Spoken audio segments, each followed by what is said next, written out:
What's up mga kamaster? Magandang tanghali sa inyo mga kamaster. Nandito na po tayo sa dagat mga kamaster, sa laot no. Yan o.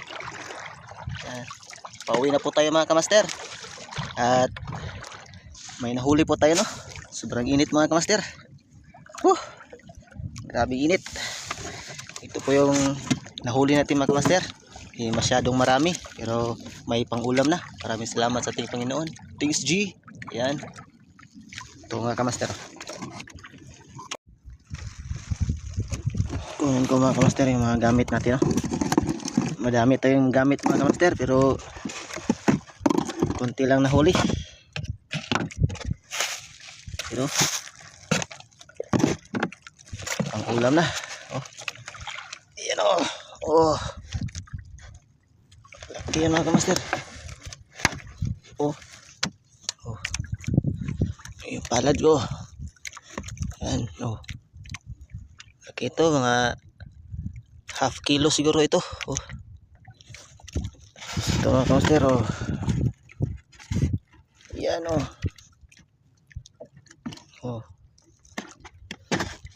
Ayan Ito pa. Dandahanin natin baka mahulog. Yan, 5 piraso mga kamaster. At mayroon ding maliliit. May pangbinta na at may pang ulam na rin mga kamaster. Yan. Yan mga kamaster, 5 piraso.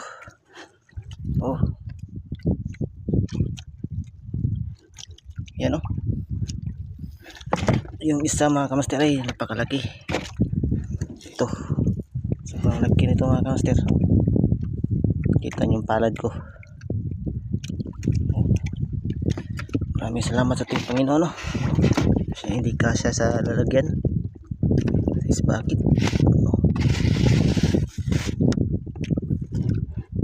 yan. Yan mga kamaster, paldo. Maraming salamat sa ating Panginoon.